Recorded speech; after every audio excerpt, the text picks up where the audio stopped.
दोस्तों आज हम लोग क्लास 10th का इम्पोर्टेंट फार्मूला को वन शॉट में रिवीजन करेंगे और आप लोग मेरे साथ बने रहिएगा। और जिसका भी क्लास 10th का एग्ज़ाम है 2026 का, वो सब लोग इस वीडियो को ध्यान से देखिएगा और मेरे साथ पढ़ने का प्रयास कीजिएगा और हम कोशिश करेंगे जल्द से जल्द आपका पूरा वन शॉट रिवीजन हो सके। जैसे कि सबसे पहला चैप्टर है वास्तविक संख्या। तो वास्तविक संख्या में पहले हमको पढ़ना है यूक्लिड विभाजन प्रमेय का। तो यूक्लिड विभाजन प्रमेय का क्या होता है, तो ये एक बिल्कुल उस तरह से होता है जिसे आपने बचपन में पढ़ा होगा, भाज्य बराबर भाजक गुणे भागफल, और उसी को शॉर्ट फॉर्म में किया गया है, यूक्लिड विभाजन प्रमेय का रूप दिया गया। इसमें ए बराबर बी क्यू प्लस आर बोला गया है, जिसे क्या बोला गया है, ए बराबर बी क्यू प्लस आर बोला गया है। जिस तरह से हम ए बराबर बी क्यू प्लस आर लिखते हैं, तो यही आपका हो गया है यूक्लिड विभाजन प्रमेय। ठीक है। और यह नियम बताता है कि जब हम किसी भी पूर्णांक को दूसरे पूर्णांक से भाग लगाते हैं तो एक भागफल होता है, मैंने आपको बताया था, और एक शेषफल बचता है जिसे आर से बोलते हैं।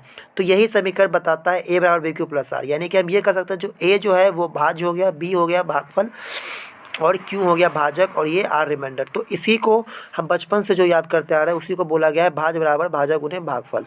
और ये एक बिल्कुल मतलब कि यह है इम्पोर्टेंट प्रमेय है और ये आता ही आता है। अब आगे पढ़ेंगे तो संयुक्त संख्या। तो संयुक्त संख्या वह होती है जिसमें कि भाज्य और अभाज्य संख्या दोनों मिली होती है, वह संयुक्त संख्या बोलते हैं।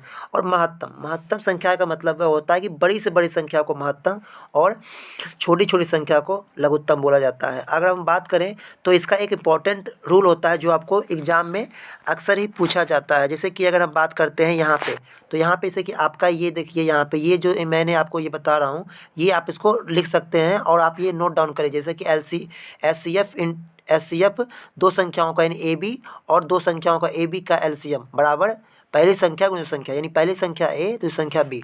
ठीक है। तो अब मैं आगे बढ़ता हूँ। तो यह सूत्र जो है सिर्फ दो संख्या रहेगा तभी काम करेगा। ये नहीं कि आप तीन रहेगा उसमें लगा दीजिएगा तो फिर बाद में कमेंट कीजिएगा कि नहीं काम कर रहा है। तो मैं आपको पहले बता देता हूँ कि दो सूत्र में ही लग करेगा।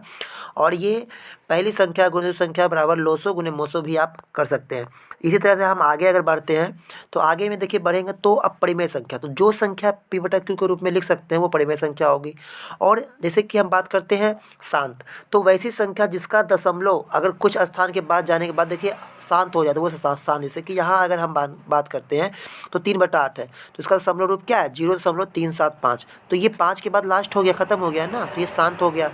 और हम ये भी कर सकते हैं कि जिसका हर जो होता है 2 के पावर m या 5 के पावर n के रूप में लिखा जा सके, या जहाँ पे m और n कोई भी पूरी संख्या हो, तो वो शांत से होगा। अब आसान का मतलब होता है आसान का मतलब कि जिसके हर 2 और 5 के रूप में ना लिखा जा सके, तो उसे क्या कहते हैं, उसे आसान दशमलव का। जैसे 1/3, इसका क्या होगा, हम कितना ही भाग लगाएं, 3 3 3, मतलब कि जाते रहेगा। तो इस तरह से हम लोगों ने वास्तविक संख्या को बिल्कुल आसानी से पढ़ लिया। इसके अलावा आप फालतू के चीज़ किताब में रटते रह जाइएगा तो आपका समय बर्बाद होगा। अब हम एक चैप्टर मेरा ख़त्म हो गया, कितना जल्दी ख़त्म हो गया आप खुद सोचिए। अब हम बहुपद पढ़ते हैं। तो बहुपद में क्या पढ़ना है, रैखिक बहुपद, द्विघात बहुपद, त्रिघात बहुपद। तो रैखिक बहुपद यानी जिस बहुपद का अधिकतम घात 1 होगा उसे रैखिक बहुपद बोलेंगे। जैसे 3x+2, इसका देखिए अधिकतम घात क्या है, 1 है। 4x+2, तो अधिकतम घात क्या है, 1 है। तो जिस तरह से बिल्कुल बात करते देखिए, आपको हम दिखाते हैं। जैसे कि देखिए यहाँ पे अगर हम बात करते हैं, अगर हम दिखाना चाहते हैं, देखिए आपको ये देखिए रैखिक बहुपद का ये एग्जाम्पल है, ये रैखिक बहुपद हो गया देखिए। और अगर द्विघात बहुपद की बात करेगा तो इसकी घात क्या हो जाएगा, इसका घात द्विघात हो जाएगा। जैसे ये देखिए द्विघात बहुपद का हो जाएगा। और अगर त्रिघात बहुपद की बात करेगा तो जिसके पावर अधिकतम पावर क्या होगा, 3 होगा। तो मैंने आपको तीनों कर दिया, आप तीनों इसको नोट करके समझ सकते हैं। ठीक है। तो आगे उसके बाद हम बात करते हैं कि बहुपद के शून्यक। तो किसी भी अगर शून्यक रखना होगा तो हमें जैसे कि के रखने पर बहुपद का मान शून्य हो जाता है। तो हम अगर इसे मान लीजिए शून्य रखना तो अपने मन से 0 बराबर करके वहाँ पे हम कर सकते हैं। अर्थात यानी कि p इंटू एक्स में x बराबर k रखने पर p इंटू के बराबर 0 होता है और वास्तविक संख्या k बहुपद का शून्य कहलाता है। शून्य यानी कि इसे मान लीजिए हमें x+2 का, जैसे कि अगर मैं आपको समझाने के प्रयास करता हूँ, जैसे आप यहाँ समझ सकते हैं। अगर हम यहाँ लिखते हैं x+2 बराबर अगर हम 0 लिखते हैं तो यहाँ का शून्य निकालना होगा, तो यहाँ x+2 है और यहाँ पे हम क्या करें +2 यहाँ जाके इधर चला जाएगा तो यहाँ पे -2 हो गया। तो ये x का मतलब शून्य x+2 का शून्य -2 हो गया। उम्मीद करते हैं आप समझ गए होंगे।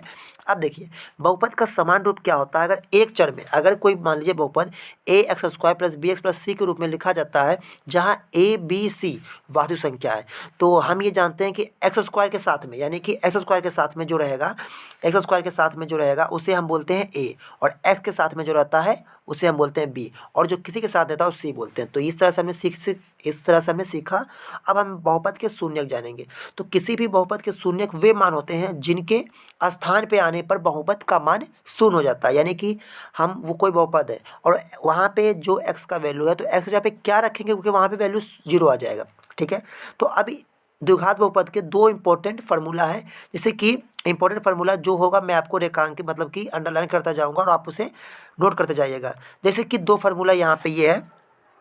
अगर हम बात करते हैं यहाँ के फार्मूला की बात करते हैं तो यहाँ के देखिए ये दो फार्मूला जो है बहुत ही इंपॉर्टेंट फार्मूला, ये दो मैं आपको बता देता हूँ। तो ये दो फार्मूला आप कहीं पे लिख लीजिएगा, कॉपी पेन पे नोट डाउन कर लीजिएगा। और ये फार्मूला ऐसा है कि इससे आपको 10-20 क्वेश्चंस आपको ऑब्जेक्टिव में मिलेगा ही मिलेगा। तो उम्मीद करते हैं कि आपने ये नोट डाउन कर लिया होगा या फिर आप स्क्रीनशॉट भी इसे ले सकते हैं। जैसे क्या है पहला शून्यांकों का, जिसे अल्फा प्लस बीटा कहते हैं। अल्फा और बीटा क्या है, ये शून्यांकों है। तो अल्फा हो गया एक शून्यांक और बीटा हो गया एक शून्यांक। तो इसका जब योग पूछेगा तो -b/a और -b/a यानी x का गुणांक, और a जो हो गया -x का गुणांक और बटा x² का गुणांक हो गया। और यही शून्यकों का गुणनफल बाकी बात करेगा। तो क्या होगा शून्य अल्फा इंटू बीटा बराबर c/a। तो ये दो फार्मूला आप याद रखिएगा ताकि आपका आगे का एग्जाम बेस्ट जाए। ठीक है, अब मैं आगे बढ़ता हूँ और आगे बढ़ते क्यों जाता हूँ। तो फिर देखिए द्विघात बहुपद का निर्माण अगर करना होगा तो द्विघात बहुपद का अगर मुझे निर्माण करना होगा तो यहाँ पे मैं क्या करूँगा कि कोई भी द्विघात बहुपद का दो शून्यक होता है, आपको पता है क्योंकि दो घात तो दो शून्यक। तो इसका द्विघात बहुपद का निर्माण करने के लिए जो मैं अंडरलाइन करूँ आपको बस वही पढ़ना है, फालतू में आपको समय बर्बाद करने की जरूरत नहीं है। जैसे ये है तो इसको अगर मैं बात करता हूँ तो आपको बस ये जो यहाँ मैंने जो आपको घेर दिया है इसे आप अंडरलाइन करके इसे आप कॉपी पेन पे बढ़िया से नोट कर लीजिएगा। और ये बहुपद निकालने का सूत्र होता है। तो क्या होता है किसी भी बहुपद का सूत्र निकालने के लिए x² minus alpha plus beta plus x² minus alpha plus beta into x plus alpha into beta होता है। इससे आप कोई भी बहुपद को निकाल सकते हैं। अब विभाजन एल्गोरिथम विधि तो बिल्कुल वही वाला हो गया। मैंने आपको बताया था कि भाज्य बराबर भाजक गुणे भागफल जोड़ शेषफल, मैंने आपको वहाँ बता दिया। तो यहाँ पे याद करने की या फिर यहाँ पे ध्यान देने की जरूरत नहीं है। आप हम आगे बढ़ते हैं। ठीक है, अब हम चलते हैं रैखिक समीकरण। ये भी इंपॉर्टेंस के दृष्टि से बहुत बहुत महत्वपूर्ण है। रैखिक समीकरण में क्या होता है कि इसमें भी समीकरण में देखिए समीकरण जो होता है ax + by + c, यहाँ पे a बराबर 0 नहीं होना चाहिए, ना ही b बराबर 0 होना चाहिए, क्योंकि अगर हम a 0 रखेंगे तो फिर यहाँ 0 हो जाएगा तो x का वैल्यू नहीं निकलेगा। फिर b बराबर 0 रखेंगे तो y भी 0 हो जाएगा। तो हम इस तरह से ना तो a बराबर 0 और ना b बराबर 0 होना चाहिए। अब इसमें समीकरण किस तरह से होता है तो समीकरण देखिए इसका समीकरण अगर होगा इसे, हाँ एक इंपॉर्टेंट बात, अगर आपसे पूछेगा कि समीकरण दो चर में लिखा कैसे जाता है तो आप इस तरह से आप ये लिख दीजिएगा। इस तरह से अगर आप लिखते हैं तो ये आपका नंबर आपको मिल जाएगा कि ax + by + c, ये समीकरण आप वहाँ पर लिख दीजिएगा। ठीक है, अब यहाँ पे दो चर वाले समीकरण को लिखते हैं। तो यहाँ देखिए a1x + b1y + c1, तो ये हो गया समीकरण। फिर a2x + b2y + c1, तो ये हो गया समीकरण। अब इस समीकरण को हल करने के लिए कुछ विधि होती है, जैसे कि देखिए ग्राफीय विधि, बीजगणितीय विधि, इसके अलावा प्रतिस्थापन विधि, विलोपन विधि, ब्रज गुणनखंड विधि। तो इस तरह से मतलब कि हम लोग कोई समीकरण को हल करने की बहुत सारी विधि भी अपनाते हैं। अब देखिए दो चर वाले समीकरण के हल अगर की बात करते हैं तो इनके अनुपातों को तुलना करके हम बात कर सकते हैं। तो हम देखिए आपको बताते हैं कि जैसे कि हमें तुलना करना होगा, हमें क्या करना होगा, जैसे हम तुलना करते हैं तो तुलना करने की बात आती है। तो अगर हम देखते हैं यहाँ पे a1, अगर a1 बटा में a2, a1 बटा a2 बराबर नहीं है b1 बटा b2 के, बराबर नहीं है b1 बटा b2 के, तो ये इसका क्या होगा, तो इसका हल होगा, इसका सिर्फ और सिर्फ एक हल होगा। और अगर हम इसकी बात करते हैं, अगर यहीं पे लिख देते हैं, अगर हम यहाँ लिखते हैं a1 बटा a2, यहाँ पे हम लिखते हैं a1 बटा a2 बराबर b1 बटा b2 बराबर c1 बटा c2। तो अगर हम देखिए c1 बटा c2 लिख दिए तो अगर ये बराबर होगा तो इसके अपरिमित रूप से मतलब कि अनेक हल होंगे। अपरिमित रूप से क्या होंगे, अनेक हल होंगे। ठीक है, तो उसके बाद अगर हम बात करते हैं, अगर बिल्कुल उसका उल्टा तीसरा हो जाएगा तो तीसरा में अगर ये होता है तो तीसरा में क्या होगा a1 बटा A2 बराबर होगा B1 बटा B2 और बराबर नहीं होगा C1 बटा C2 के। तो देखिए यहाँ पे A1 बटा A2 बराबर B1 बटा B2 बराबर नहीं है C1 बटा C2। तो अगर ऐसा हमें इक्वेशन प्राप्त होता है तो हमें क्या करेंगे, वहाँ पे कोई हल नहीं निकलेगा। इसी को हम आगे देखेंगे, ठीक है। देखिए आगे देखते हैं। तो आगे अब मैं आपको देखिए यहाँ पे क्या होगा। मैंने आपको अभी तो नहीं बताया कि अगर A1 बटा A2 बराबर नहीं रहेगा B1 बटा B2 का, तो इसका अगर ग्राफ होगा तो ग्राफ क्या करेगा, एक प्रतिच्छेदी रेखा खिंचाएगा। क्या करेगा, प्रतिच्छेदी रेखा। जैसे कि हमारे लिए इस तरह से ये आया, इस तरह से ये आया, तो यहाँ पे ये कोऑर्डिनेट करेगा। तो यहाँ पे अगर मान लीजिए ये अगर इसको काटेगा, अगर ये इसको हम काटते हैं तो ये x को डिनोट करेगा और ये y को डिनोट करेगा। तो x y का ग्राफ हमें यहाँ से मिल जाएगा। और इसका बीजगणितीय निरूपण तो केवल एक हल होगा। क्या होगा, एक हल। और संगत की बात करें तो ये संगत होता है। और अनंत की बात करेगा तो यहाँ पे देखिए A1 बटा A2 B1 बटा B2 बराबर C1 बटा C2। तो इसका क्या होगा, एक दूसरे के ऊपर होगा। एक दूसरे के ऊपर जब होने के कारण से इसमें क्या होगा, बहुत सारे हल होंगे।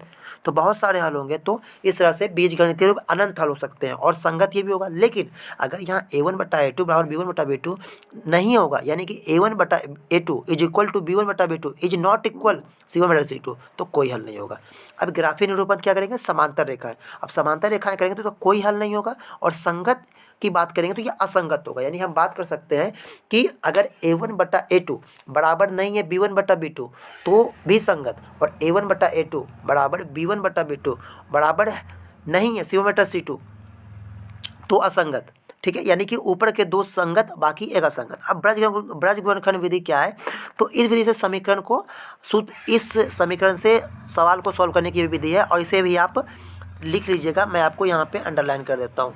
तो ये भी इम्पोर्टेंट है, आप इसे भी लिख लीजिएगा, फिर बाद में नहीं कहिएगा कि नहीं आया। तो ये भी इंपॉर्टेंट जो है आप इसे नोट डाउन कर लीजिएगा। इसका फार्मूला मैं आपको बोल के सुना देता हूँ। जैसे x बटा, अगर हमें x का वैल्यू निकालना होगा तो x बटा B1 C2 minus B2 C1 is equal to y बटा C1 A2 minus C2 A1 बराबर 1 बटा A1 B2 minus A2 B1। तो इस तरह से हम क्या करते हैं, अगर हमें आप निकालना कैसे होगा तो हमें क्या करेंगे, x का वैल्यू निकालना होगा तो x और एक बार 1 को रखेंगे, और y को निकालना होगा तो y का वैल्यू y, और ये दोनों समीकरण तुलना करके हम ये समीकरण को निकाल देंगे।